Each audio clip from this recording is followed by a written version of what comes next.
नमस्कार साथियों, मैं दीपक बिट्टू एक बार फिर आपके सामने हाजिर हूँ हमारे यूट्यूब चैनल एजुसोर्स बाय बिट्टू पर।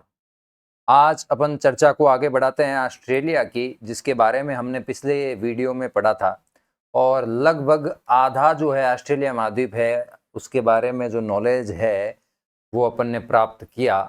आज अपन उससे आगे चलते हैं। देखिए, पिछले वीडियो में हमने क्या क्या पढ़ा कि हमारा जो ऑस्ट्रेलिया है, ऑस्ट्रेलिया महाद्वीप है, उसमें कौन कौन से देश शामिल हैं, उसमें कौन कौन से ऑस्ट्रेलिया देश के अंदर राज्य हैं, उनकी राजधानियां कौन कौन सी है, इन सब के बारे में अपन ने चर्चा की। ठीक है, अब अपन आज बात करते हैं, जैसा कि मैंने आपको पहले बताया था कि ऑस्ट्रेलिया में जो 50% पार्ट है, यानी देखिए यहां से लेके ये पूरा, ये जो पूरा पार्ट है ना, ये पूरा का पूरा क्या है, डेजर्ट है। ये पूरा का पूरा क्या है, मरुस्थल है।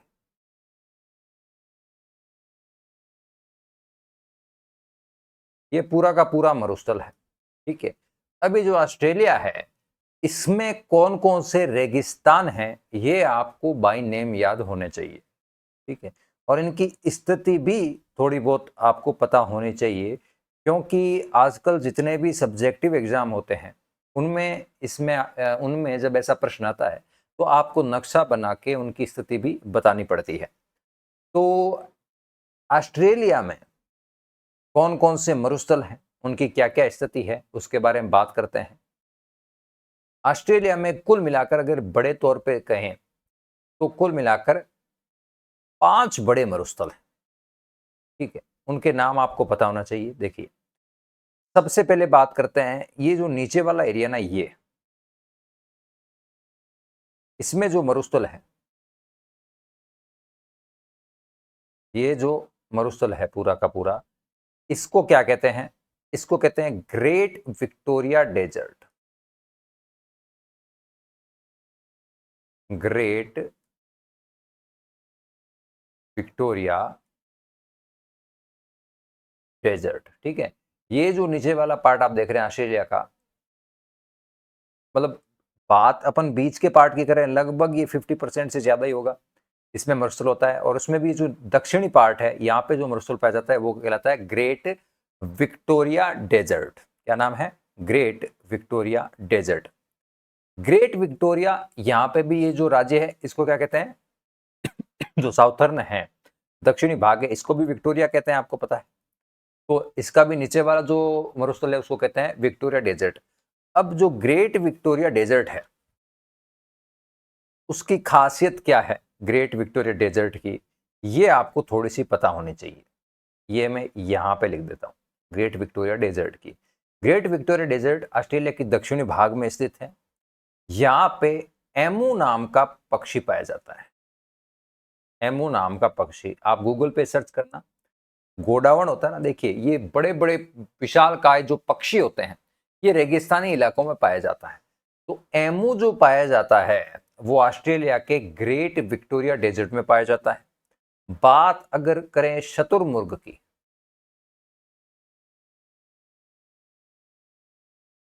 शतुरमुर्ग जो है वो भी इसी की प्रजाति का एक पक्षी है, बहुत बड़े आकार में होता है।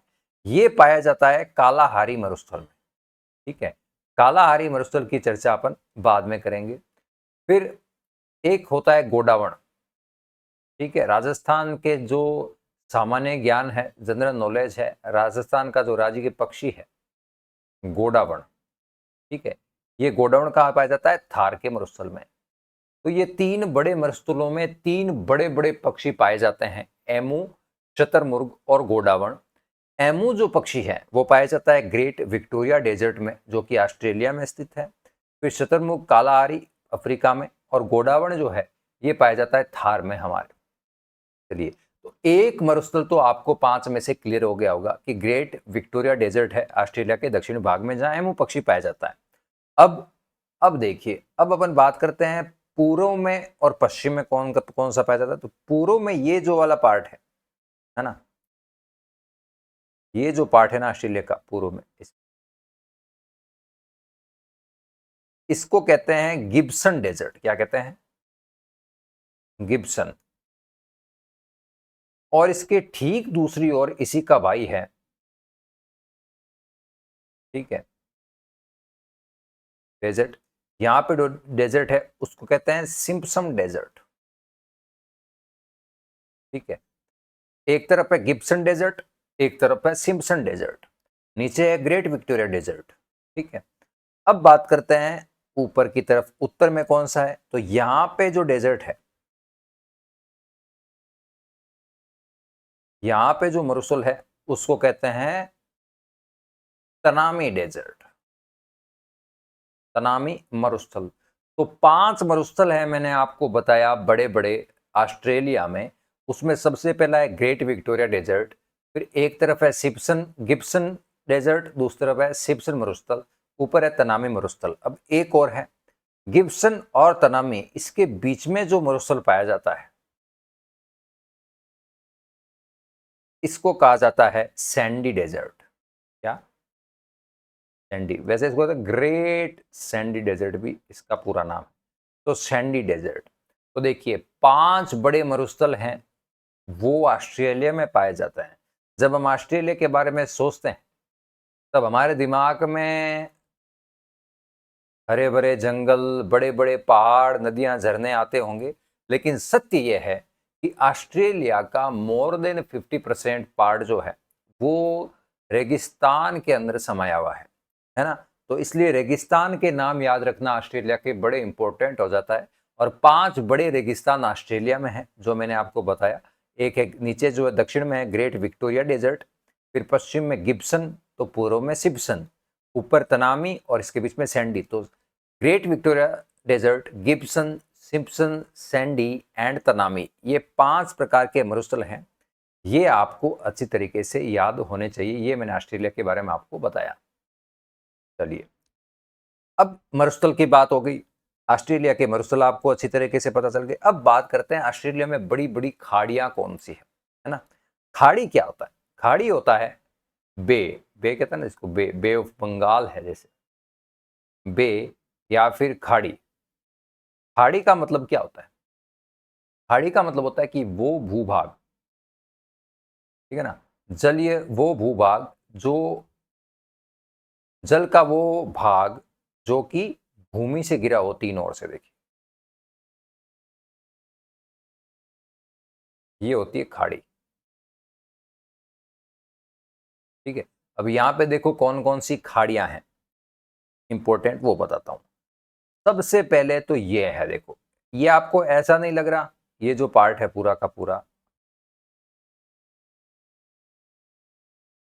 जैसे को किसी ने सेव का बाइट खाया हो, है ना। रोटी का बाइट खाते हैं, सेव का बाइट, किसी का भी अपन टुकड़ा दांतों से तोड़ के खाते हैं, उसको बाइट कहते हैं, है ना। तो ऐसा लगता है कि मान लीजिए ऑस्ट्रेलिया पूरा ऐसा था और यहां से किसी ने दांतों से खाया तो ऐसा हो गया। तो इसको क्या नाम देते हैं? इसको कहते हैं, बहुत बड़ी बाइट है इसलिए इसको कहते हैं क्या? ग्रेट ऑस्ट्रेलियन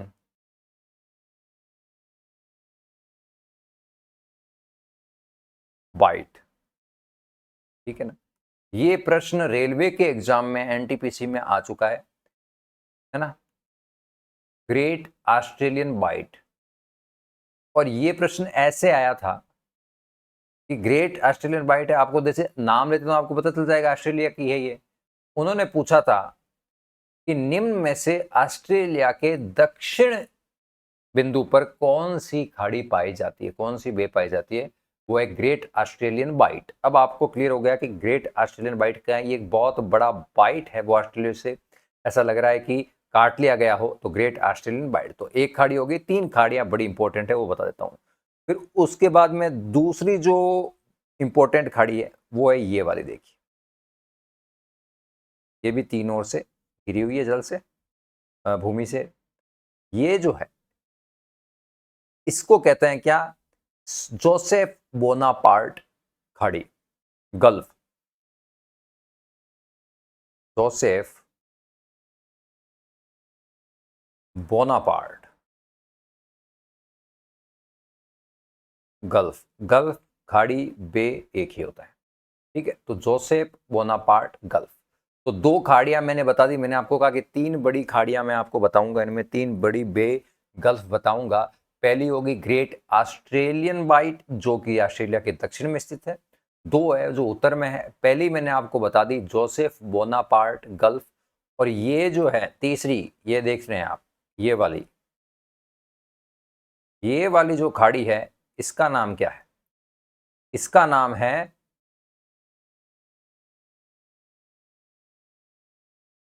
कारपेंटरिया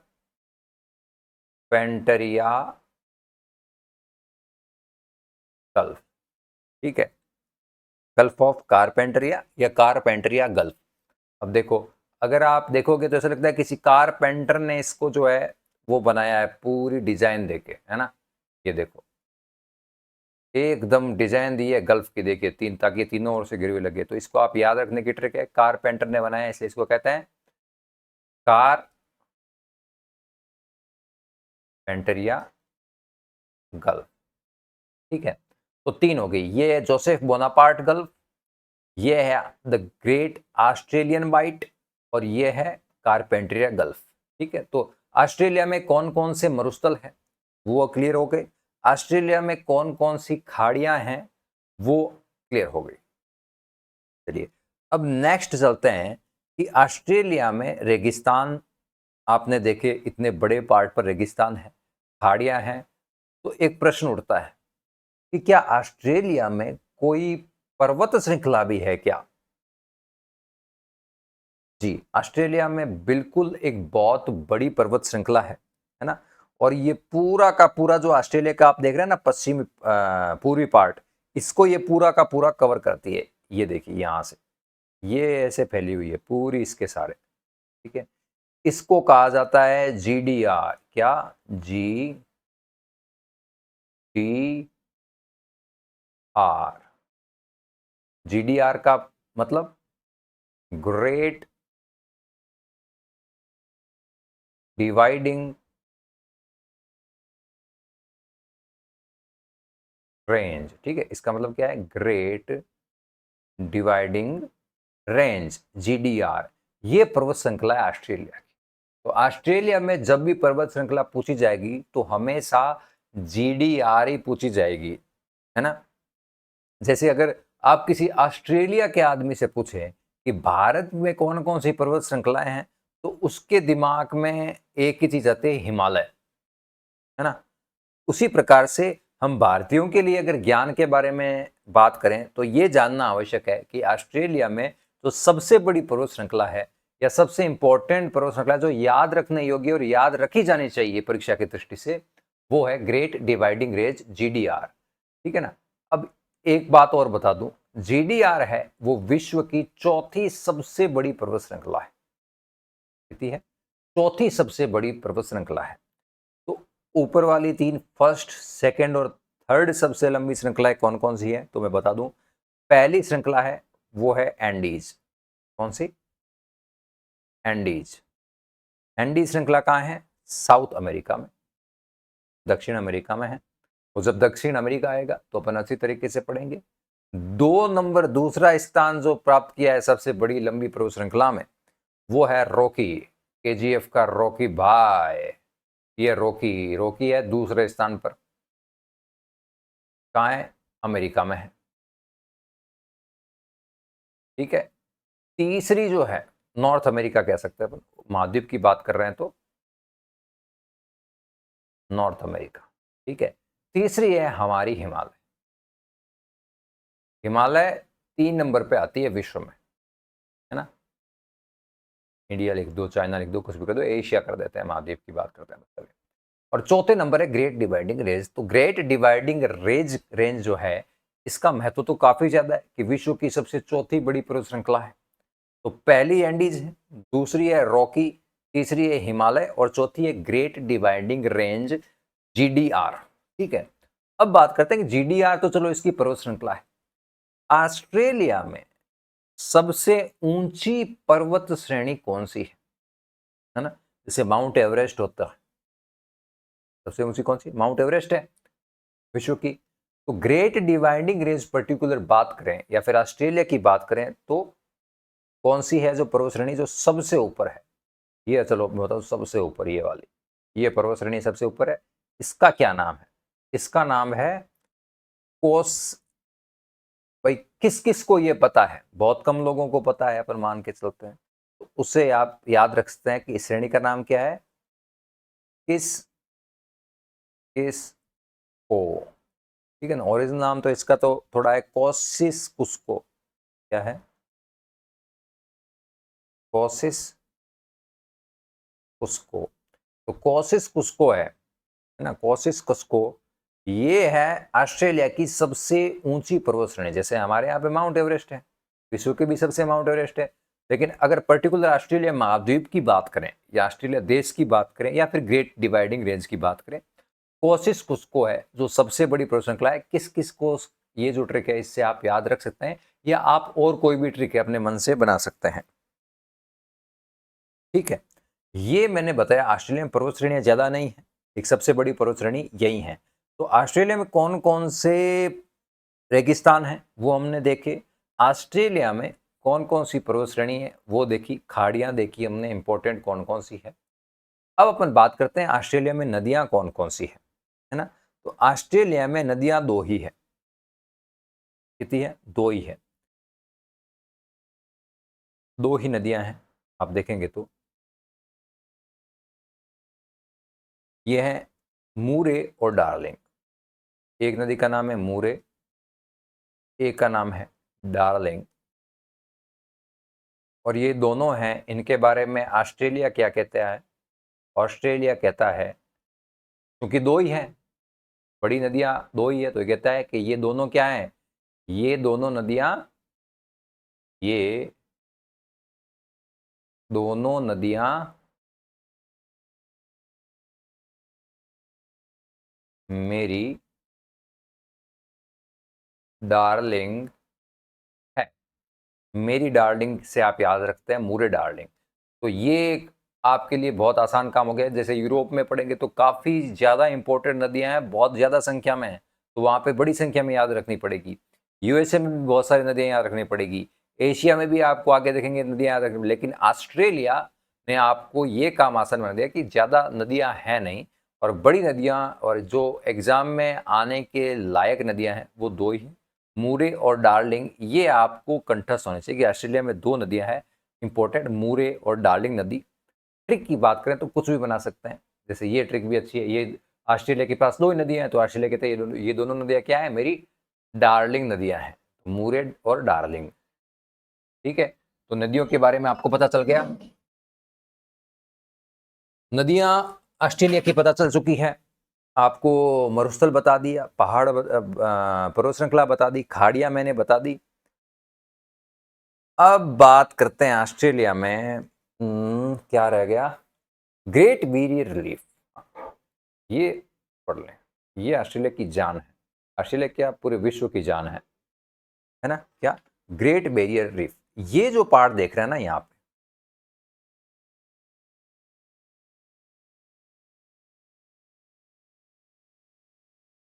यहाँ पे है ग्रेट बैरियर रीफ, है ना, ग्रेट बैरियर रीफ। अब ग्रेट बैरियर रीफ क्या है? ये एक प्रकार की है प्रवाल भित्ति। प्रवाल भित्ति, ठीक है, प्रवाल भित्ति है। ये जैसे मृत पादप होते हैं, है ना, मृत पादप होते हैं, उन पे जाकर जमा होती है प्रवाल, उसकी जो भित्ति बनती है। इसके बारे में आप डिटेल से, मैं चलो एक वीडियो बनाऊंगा, इसमें आपको बताऊंगा ये प्रवाल भित्ति आखिर होती क्या है। आप गूगल में जाके ग्रेट बैरियर रीफ देखना, एक पूरी की पूरी है जो एक दीवार की भांति बनी हुई है, और इसके आसपास इतनी मात्रा में जैव विविधता मिलती है ना, आप सोच भी नहीं सकते। इस प्रवाल भित्ति के पास, ग्रेट बैरियर रीफ के पास, मैं आपको बताता हूं, देखिए इसके बारे में इंपॉर्टेंट चीज, कि दुनिया का, पूरे वर्ल्ड का 10% जो मछली प्रजातियां हैं,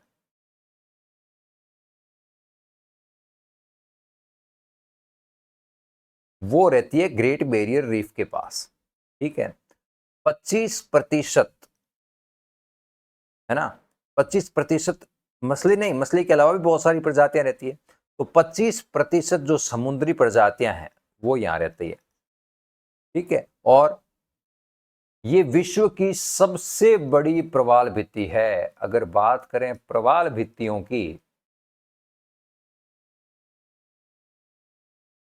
तो ये विश्व की सबसे बड़ी प्रवाल भित्ति है, फर्स्ट रैंक है इसकी, इतनी बड़ी प्रवाल भित्ति है।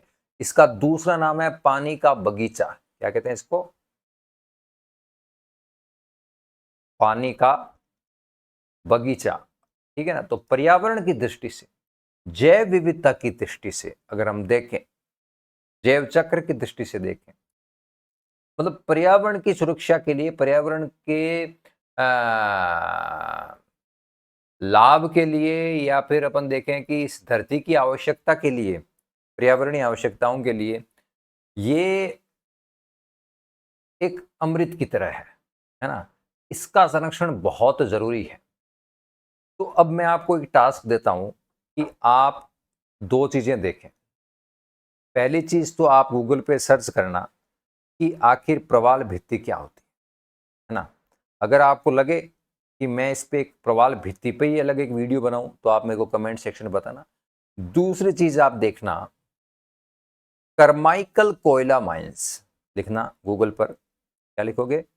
करमाइकल कोयला माइंस, है ना, और साथ में लिख देना गौतम अडानी। ठीक है, आप देखना कि इस पर आपको क्या मटेरियल मिलता है। जब आप इस मटेरियल के बारे में नेट पर सर्च करोगे, करमाइकल कोयला माइंस और गौतम अडानी, तो आपको ग्रेट बैरियर रीफ है उसके बारे में काफी कुछ जानकारी मिलेगी। संक्षेप में मैं आपको बताता हूं कि हुआ क्या। अभी थोड़े टाइम पहले की बात है कि गौतम अडानी ने ग्रेट बैरियर रीफ के पास में एक प्रोजेक्ट चालू किया। गौतम अडानी जी आपको पता है हमारे देश के व्यवसायी हैं, बहुत जाने माने। ठीक है, जब गौतम अडानी जी ने इस ग्रेट बैरियर रीफ के पास यहीं कहीं एक प्रोजेक्ट चालू किया, है ना, कोयला माइंस, करमाइकल कोयला माइंस इन्होंने उत्खनन चालू किया। इसके कारण क्या हुआ कि ग्रेट बैरियर रीफ को काफी मात्रा में नुकसान पहुंचना तय हो गया। स्पष्ट पता चल गया कि अगर ये करमाइकल माइंस का जो प्रोजेक्ट चालू किया गौतम अडानी ने, तो ग्रेट बैरियर रीफ जो है हमारी, इसको काफी मात्रा में, बड़े मात्रा में नुकसान पहुंचेगा। ठीक है, तो इस कारण ग्रेट बैरियर रीफ की सुरक्षा के लिए ऑस्ट्रेलिया में बहुत बड़ा आंदोलन हुआ, है ना, बहुत बड़ा आंदोलन हुआ ग्रेट बैरियर रीफ को बचाने के लिए। और यहां तक बात पहुंच गई कि कई विदेशी निवेशकों ने एसबीआई बैंक को चेतावनी दी कि भाई साहब, आपके बैंक में जो हमने पैसा निवेश किया है, अगर ग्रेट बैरियर रीफ के पास ये करमाइकल कोयला माइंस गौतम अडानी चालू करता है आपके भारत का आदमी, तो हम जो है अपना पैसा आपके बैंक से उठा लेंगे। पहली बात तो ये है ना। दूसरी चीज, एसबीआई को ऐसा क्यों कहा कि हम आपसे उठा लेंगे? दूसरे बैंकों को भी कह सकते थे। ऐसा इसलिए कहा क्योंकि एसबीआई में गौतम अडानी ने लोन के लिए, इस प्रोजेक्ट के लोन के लिए अप्लाई कर रखा था। तो विदेशी निवेशकों ने और ऑस्ट्रेलिया के निवेशकों ने कहा कि अगर एसबीआई गौतम अडानी को ग्रेट बैरियर रीफ के पास अपना कोल माइंस का ये प्रोजेक्ट बनाने के लिए लोन स्वीकृत करती है, तो हम भाई साहब सारा पैसा आपके बैंक से उठा लेंगे। ठीक है, तो इससे आपको पता चलता है कि ऑस्ट्रेलिया के लिए और पूरे विश्व के लिए ग्रेट बैरियर रीफ का कितना महत्व है। आप ग्रेट बैरियर रीफ की गूगल में फोटोज देखना, आपको खुद को पता चलेगा कितना सुंदर स्थान है ग्रेट बैरियर रीफ। ठीक है,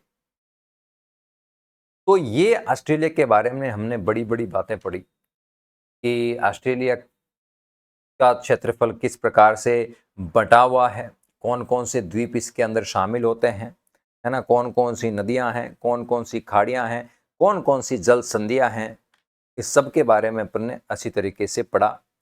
ठीक है, हाँ, एक और मैं बताता हूँ, दो तीन चीजें और बच गई, वो बता देता हूँ आपको। ठीक है, ये जो ऑस्ट्रेलिया है ना, इस ऑस्ट्रेलिया में एक बहुत बड़ी झील है ना। अब उसकी स्थिति कहाँ है मेरे को मालूम नहीं, यहीं कहीं होगी। इस झील को क्या कहते हैं? आयर झील। ये याद रखना ना।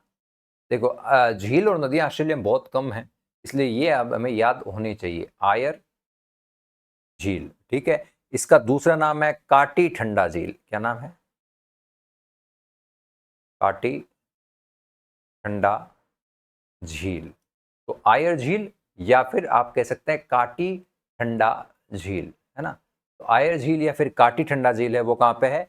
ऑस्ट्रेलिया में स्थित है। ठीक है, ये याद हो गया। उसके बाद में ऑस्ट्रेलिया के बारे में अपन एक चीज और देख लेते हैं। क्या? यहाँ पे घास के मैदान पाए जाते हैं, है ना।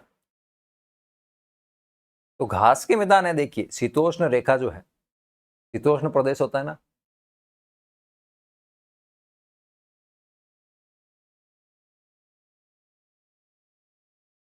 मकर रेखा के नीचे वाला प्रदेश शीतोष्ण प्रदेश कहते हैं उसको। ठीक है। और कर्क और मकर के बीच का प्रदेश होता है, उसको कहते हैं शीतोष्ण।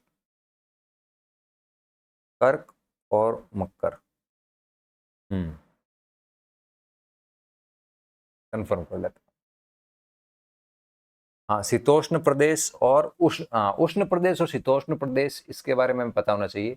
कर्क रेखा और मकर रेखा के बीच का जो प्रदेश होता है वो तो कहलाता है उष्ण प्रदेश। फिर मकर रेखा के नीचे वाला पार्ट होता है वो कहलाता है शीतोष्ण प्रदेश। ठीक है। तो यहाँ पे जो ये शीतोष्ण है, शीतोष्ण घास के मैदान पाए जाते हैं।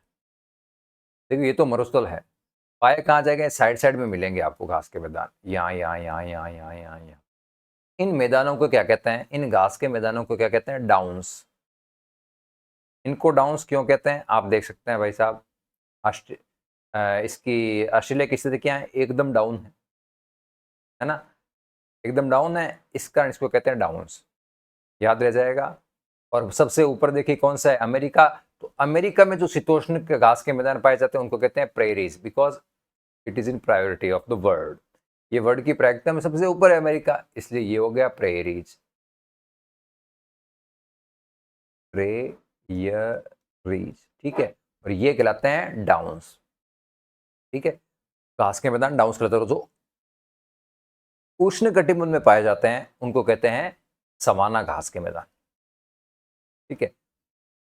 देखिए शीतोष्ण घास के मैदान है, वो आप देखेंगे कि अलग अलग महाद्वीपों में, जो जो महाद्वीप मकर रेखा के ऊपर जिनका पार्ट है उनमें सब में शीतोष्ण घास ऊपर या फिर नीचे है, वहां पे सब में आपको शीतोष्ण घास के मैदान देखने को मिलेंगे। और जो जो महाद्वीप हैं, जिन जिन की स्थिति है जिसमें वो पार्ट भी आता है जो कर्क रेखा और मकर रेखा के बीच में, उसको अपन क्या कहते हैं? उष्ण घास के मैदान भी कहते हैं। ठीक है। तो उष्ण जो घास के मैदान होते हैं उनको कहते हैं सवाना, और शीतोष्ण को क्या कहते हैं? डाउन्स कहते हैं, है ना। शीतोष्ण के अलग अलग नाम है, जैसे यहाँ पे डाउन्स हो गया, कहीं प्रेरीज मिल जाएगा आपको, कहीं पंपास मिल जाएगा, लेकिन ऑस्ट्रेलिया में जो शीतोष्ण घास के मैदान है उनको डाउन्स कहते हैं। ठीक है। तो घास के मैदान भी पता चल गया ऑस्ट्रेलिया के, खाड़ियां, पहाड़, पर्वत, नदियां, झीलें, सब पता चल गया। ठीक है।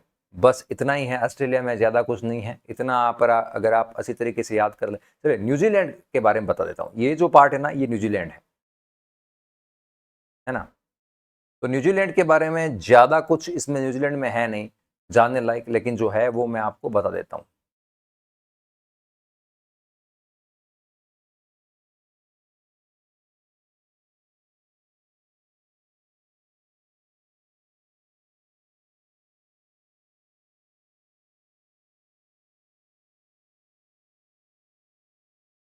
ये है देखिए न्यूजीलैंड, है ना। ये वाला पार्ट है ना, ये क्या है? हमारा न्यूजीलैंड। हमारा तो नहीं है, न्यूजीलैंड वालों का ही है। ये है न्यूजीलैंड।